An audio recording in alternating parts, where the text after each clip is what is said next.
Não sou nada. Nunca serei nada. Não posso querer ser nada. A parte disso, tenho em mim todos os sonhos do mundo.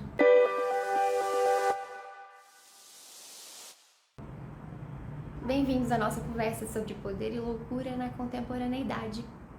Novamente trouxe Tabacaria, do heterônimo existencialista de Fernando Pessoa, Álvaro de Campos. Eu trouxe esse trecho para ilustrar a nossa conversa de hoje, mas eu vou deixar cada um pensar aí o motivo de eu ter trazido esse trecho, depois vocês me contam. E aí, hoje a gente vai falar sobre a loucura, sobre as formas de poder relacionadas à loucura, mas trazendo para o hoje, tá bom? A gente tem que lembrar, né, primeiro a gente tem que fazer uma apreensão histórica, né, porque a apreensão do saber sobre a loucura pelo campo médico foi um movimento importante no século XIX e até hoje, em vários cenários, vemos a tentativa de circunscrever a loucura como exclusiva das ciências médicas e biológicas. No momento que o médico passa a ter papel central no trato com o sujeito dito louco, acontece o seguinte: algo de moral fica atrelado ao estatuto do médico. A loucura ela acaba sendo objetificada e o louco passa a se alienar ao médico. Por mais que a gente saiba que existam várias pesquisas destacando mecanismos de neurotransmissores, mecanismos genéticos envolvidos no sofrimento mental, os nossos diagnósticos não conseguem deixar de operar numa lógica que é moral, a partir do momento que classifica o que seria comportamentos ou vivências que seriam normais ou não. Espera aí que vai ficar mais claro. Eu trouxe um livro de um escritor que eu gosto muito, que é Francisco Paes Barreto. É esse livro aqui, ó, Reforma Psiquiátrica e Movimento Lacaniano. E tem um trecho que ele diz o seguinte, em relação ao diagnóstico psiquiátrico. Qual o critério utilizado para determinar os referidos padrões comportamentais? Chega-se aqui à seguinte constatação. Diferente da medicina, a psiquiatria biológica não define o normal e patológico em bases biológicas. Os referidos padrões comportamentais são determinados a partir de normas culturais. Em última análise, a partir de critérios morais. E aí, deixo a reflexão para vocês, mas a gente vai continuar a conversar sobre isso. Vamos lá. Quando eu fazia medicina, trazer um pouquinho para minha vida, para minha experiência. Então, quando eu estava na faculdade de medicina, bons professores e preceptores, eles tinham cuidado, né, de avisar pra gente que nós cuidávamos do paciente como um todo. A gente não só cuidava de fígado, não só cuidávamos de rim. Só que acontece que para fins de estudo, de exame, de análise, a gente toma de uma forma compreensível o órgão como objeto da nossa avaliação, mesmo sabendo que ele está dentro de um sujeito, certo? Mas com loucura, ou com sofrimento mental, fica impossível fazer isso sem deixar de ser reducionista, né? Se você considera uma pessoa como órgão a ser estudado, você deixa escapar muita coisa. Porque o exame que a gente se dispõe, o exame que a gente dispõe, estar disponível, é do sujeito como um todo.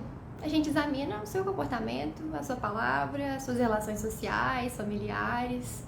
Então, se eu objetifico o sujeito para estudá-lo, se eu crio a figura do louco como alienado ao médico, eu acabo por produzir uma espécie de redução das possibilidades de ser daquele sujeito. Como se o médico soubesse daquele si, mas o paciente mesmo não.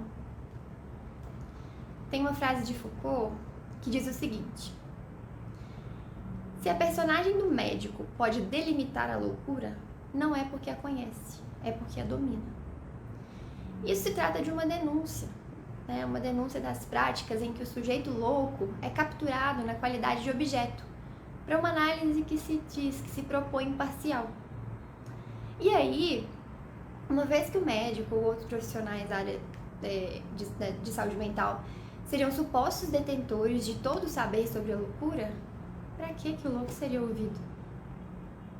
É claro que com a reforma psiquiátrica muita coisa mudou, mas ressalto aqui que o processo de desinstitucionalização é um movimento contínuo, né? é um movimento que vale para aquele que já foi internado por anos e vale também para um jovem em sofrimento mental que nunca passou pelo hospício.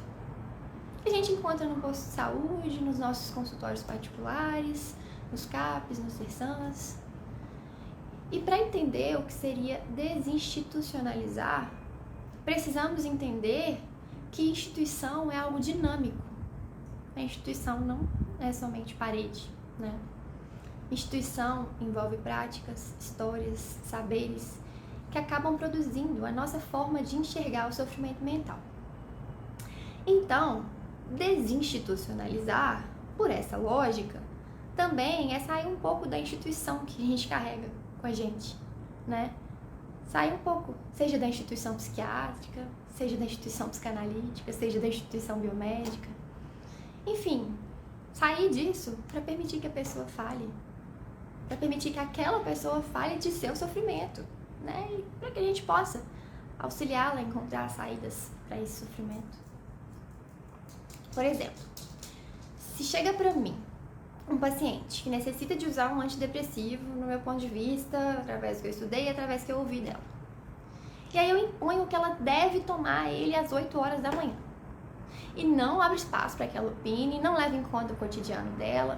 Será que nesse momento eu tô sendo manicomial? Gente, eu não tô querendo negar a ciência, tá? Eu não tô querendo, no sentido assim, não tô querendo negar a medicina baseada em evidências, sabe? Não tô querendo negar neurociências. Claro que em alguns momentos a prescrição será menos flexível, né? Mas não é na maioria das vezes. Quando a gente impõe que o sujeito deva praticar certos tipos de atividade e outros não, se alimentar de forma X, se relacionar com uma pessoa de uma forma Y, a gente tem que tomar cuidado para ver se a gente não está querendo vestir uma camisa P numa pessoa que veste G. Será que o que eu estou propondo para o meu paciente cabe no contexto dele? E por mais que a gente seguir por evidências científicas que são muito importantes, a gente não pode, não deve deixar de olhar para o caso a caso. A evidência é uma ciência de muitos. A nossa prática é uma experiência do singular. E eu tô achando muito interessante fazer esse vídeo porque eu tô sentindo que é o vídeo que tá sendo mais uma construção coletiva mesmo, sabe? Porque muita gente respondeu aquela caixinha que eu questionei quais ações manicomiais que a gente acaba realizando atualmente.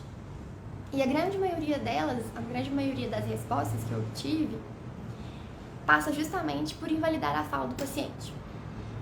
Por exemplo, não deixando que o paciente participe da construção do projeto terapêutico singular, como a Lídia disse. Ou como medicar em excesso, como uma tentativa de calar um sofrimento que está ali, que deve ser ouvido. Lembre de que eu estou dizendo de medicar em excesso, no sentido de calar esse paciente. Não estou negando que medicação seja importante quando bem indicada, né?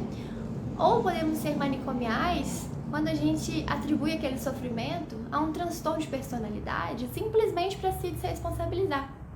Ah, essa aí é border. Não tem jeito. Novamente, eu não estou negando o diagnóstico, não estou negando a importância dele. Eu só estou propondo reflexões do uso que a gente faz dele, né? Um outro exemplo de atitude manicomial que vocês falaram aqui seria não atender o paciente na atenção básica, porque se ele é louco, ele é apenas louco. Então o lugar dele seria o CAPS, seria o ZERSAM. A gente reduz muito as pessoas loucas, como se elas fossem apenas loucura e mais nada. Tá vendo como esses absurdos cotidianos passam por nós e a gente às vezes nem percebe, nem para pra olhar? E muitas vezes somos nós quem realizamos essas ações. Somos manicomiais em alguns momentos. A gente pode e deve compartilhar essas decisões com quem mais vai se influenciar por elas, com quem mais sabe de si, né? O próprio paciente.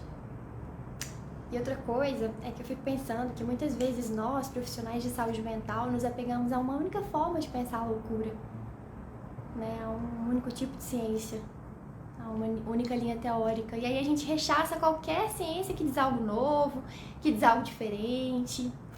E se a gente não respeita os diversos saberes para pensar sobre nós, humanos, seres tão complexos, Será que a gente de fato vai ouvir e respeitar o saber que o próprio paciente traz de si?